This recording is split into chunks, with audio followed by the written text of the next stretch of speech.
Alright, Dog Pound, take a deep breath, because I've got something for you today that I promise is gonna shake the ground beneath your feet. What just happened in Berea? I mean, nobody saw this coming.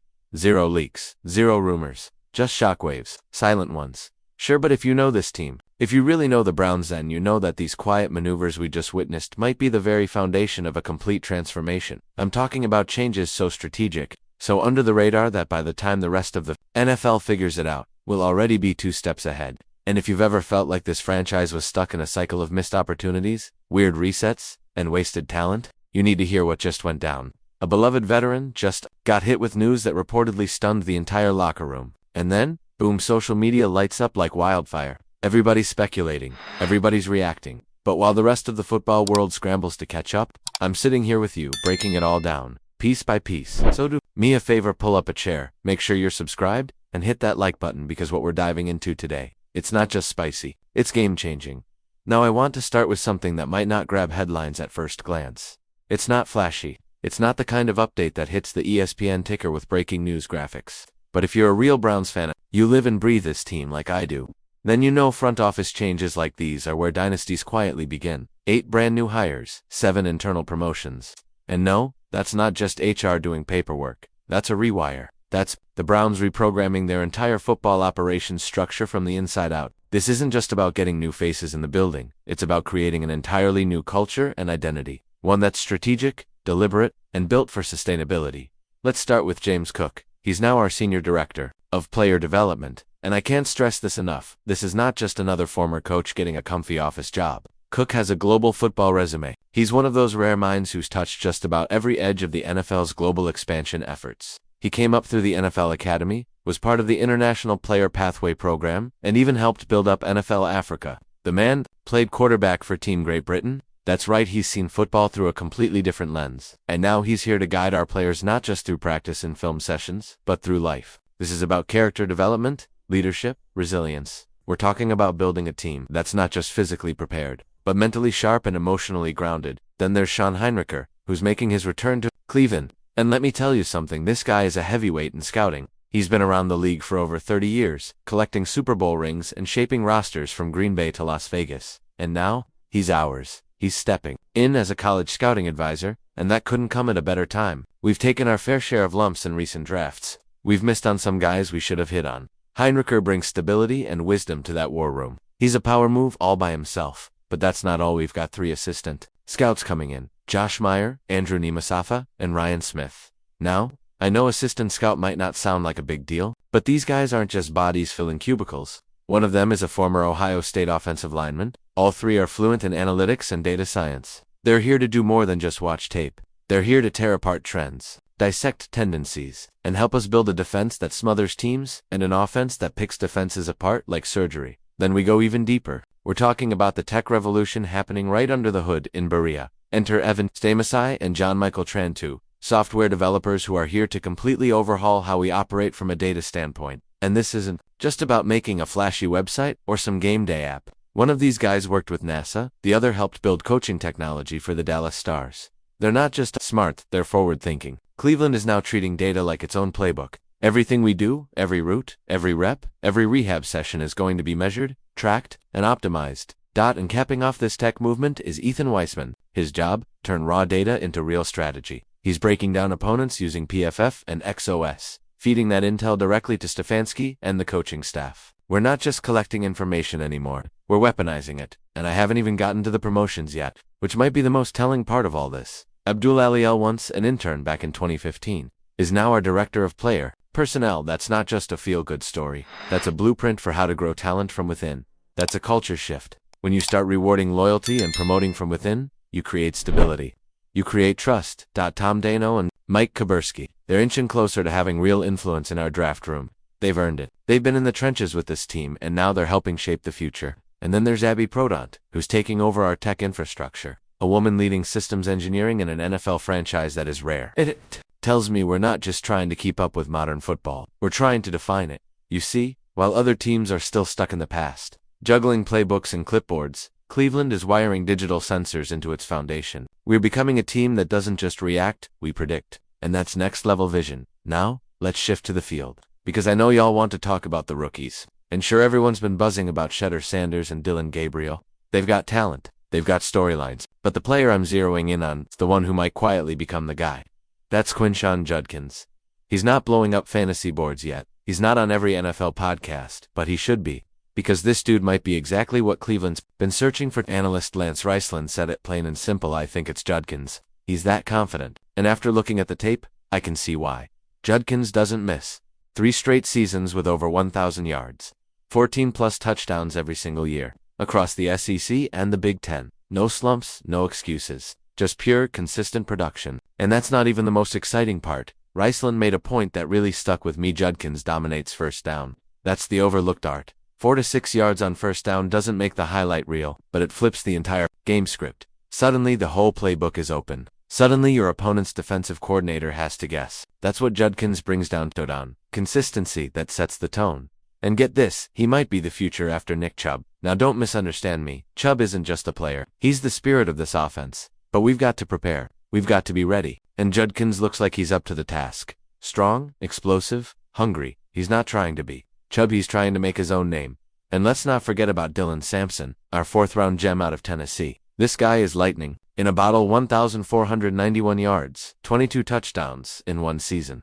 If Stefanski plays his cards right, we could see one of the nastiest backfield duos in the league. Judkins bruises you. Sampson outruns you. We haven't had this kind of offensive flexibility in years. But here's the cold, hard truth. None of it matters if the offensive line can't do its job. Joel Bitonio, Wyatt Teller, both aging, both slipping in production. Ethan Pasick gave up more pressure last year than he has in years. Jack Conklin's fighting for his next contract, and Dorrance Jones, the guy we're pinning our hopes on at right tackle, barely cracked a 50 grade on PFF. 66 sacks last season. That's not just bad, it's terrifying. We can have the best skill players in the world, but if we can't protect the quarterback or open a hole, it all falls apart. And that brings me to the man behind the curtain, Andrew Berry. This draft, this offseason, everything he's done, it's all on the line now. His entire legacy in Cleveland might hinge on whether this vision works, whether these picks pan out, whether these structural changes actually translate into wins. Because this isn't just a rebuild, this is a reimagining, and if it works, it could finally be our time. So, please take 2 seconds to hit the subscribe button, like the video, and leave your thoughts in the comments. Thank you for your support. Now look, I've gone back and forth on Berry over the years. There's no denying he's pulled off some bold moves. There's also no denying some of those moves blew up in his face. His resume right now, it's checkered. He's had flashes of brilliance and moments of real failure. And this season, make no mistake, might be the one that defines his legacy in Cleveland, maybe even his job. I mean, take Jeremiah Owusu-Koramoah. That was Berry's crown jewel, a guy he hit on, a dynamic, sideline linebacker who became a centerpiece of the defense. And now, JOK's out for the entire 2025 season with a significant neck injury. A huge loss both for the defense and for Berry's narrative. Because when your biggest draft success is sidelined, it puts the heat on your newest bets to deliver immediately. And let me tell you Berry's bets this year. They are bold. Quinshon Judkins, Mason Graham, a pair of rookie quarterbacks, each carrying the weight of a franchise starving for a leader under center. These aren't just players, they're the pulse of this team now. And I'll be honest with you, Berry passed on generational, game-breaking talent in Travis Hunter at number 2 overall. To take Mason Graham at 5, let that sink in. That's not just a swing. That's swinging for the fences on a windy day with 2 strikes on the board. But here's what that move told me: Berry isn't chasing media approval. He's hunting for foundational guys. Not flash, not hype, foundation. He's betting everything on grit, leadership, and the long game. And that means Mason Graham, he has to be a monster in the trenches. Not just solid, dominant. He has to anchor this defense like a young Myles Garrett. No room for growing pains. Not with what's at stake. And then there's Judkins. Man, the more I watch this kid's tape, the more I feel something stirring. He's only 21, but there's a fire in him, a hunger. If he can become the engine of this offensive, he can energize this entire team with explosive runs. With resilience, with that dog mentality, we could be witnessing the rise of an unexpected hero. The kind of player who doesn't just put up numbers, he reshapes a team's identity. And I haven't even gotten to the quarterbacks yet. Let's be real, here Berry has to hit on one of these rookie quarterbacks. Dillon Gabriel and Sanders, 2 completely different guys, 2 different skill sets, but the same enormous pressure hanging over both of them. It's been 2 decades of quarterback roulette in Cleveland. The Browns can't afford to miss again. Not now. Gabriel's a gamer, smart, poised, system ready. But is he dynamic enough to carry a franchise? Shedeur, electric, charismatic, raw, and yes, controversial. You already know the headlines, the speeding ticket, the media pylon, the whispers about maturity. But let's keep it real. Here he's 23, and Cleveland has forgiven far worse from its quarterbacks over the last 20 years. What matters now is growth, accountability. What matters is, can he lead? Can he be the guy? And here's the kicker: if neither of these rookies shows promise this year, that number 2 pick in 2026, it becomes Barry's Hail Mary. One final shot to fix the most cursed position in modern Browns history. Because let's not pretend ownership isn't watching every move. Jimmy Haslam already said it earlier this year. This isn't about small steps. It's about results. Win now, or face the music. You see, the perception around Barry has shifted. He's no longer the young genius with time to build. He's a GM on the edge of a cliff. And 2025 is the gust of wind, either pushing him off or carrying him to solid ground. And let's not forget about Harold Fannin Jr. either.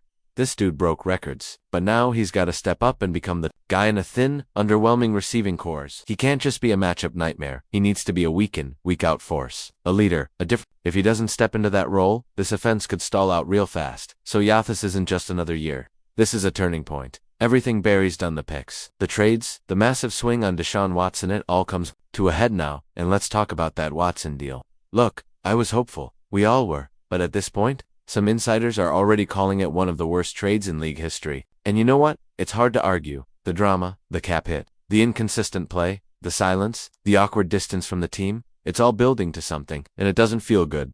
Now we're looking at a possible QB battle, where Kenny Pickett, yes, Kenny Pickett is being prepped as QB1.com/safe, reliable, but not the kind of player who gets the dog pound out of their seats. And I'm telling you right now, F. Pickett starts week 1. His leash will be microscopic. 1 interception, 1 fumble, 1 blown fourth quarter, and the chance for Flacco or Shedder will be deafening. Veteran guys like Myles Garrett and Joel Bitonio, they're not going to wait forever. They're looking around the locker room, seeing talent, seeing missed opportunities, and wondering if this regime really knows what it's doing. The cracks are already starting to form. That locker room vibe, it's fragile. And then out of nowhere, Barry drops a bomb. Ogbo Okoronkwo, cut just weeks before training camp. No warning. A vet, a locker room guy, solid production, gone. Just like that. Why? Well, you look at the depth chart. Alex Wright is back, Mason Graham is rising. The D-line's getting crowded, and Cleveland's hunting for cap space. Cutting Ogbo now gives him a chance to catch on elsewhere. Cold, yeah, but calculated. Maybe even respectful. And Ogbo's response? Classy, thanked the fans. No drama, just grace. You have to respect that. But it sent a message. Nobody's safe. A dependable guy like Ogbo can get cut this late in the offseason. Who's next? This is a high-stakes chess match. Every move has ripple effects. One injury in November could unravel this whole thing. So here's where I'm at. This offseason feels different, not because it's loud, but because it's quiet, strategic, determined. You can feel the urgency in the silence. This front office knows what's at stake. This isn't just a rebuild. It's a reckoning. The Browns are either laying the first bricks of a new dynasty or watching another dream fall apart, piece by piece. And I want to hear from you. Are you buying in? Do you trust this rookie class? Can Judkins become the heart of the offense? Can Graham be a wall in the trenches? Can Shedder or Gabriel break the curse? Or is this just another cycle of hype and heartbreak? Drop your thoughts in the comments. Smash that like button if you're still riding with this team. Subscribe if you want to stay locked in for every twist and turn of this Browns journey. Because what happens this season isn't just about wins and losses. It's about legacy. It's about survival. And maybe it's about redemption. Go Browns. I'll see you next time.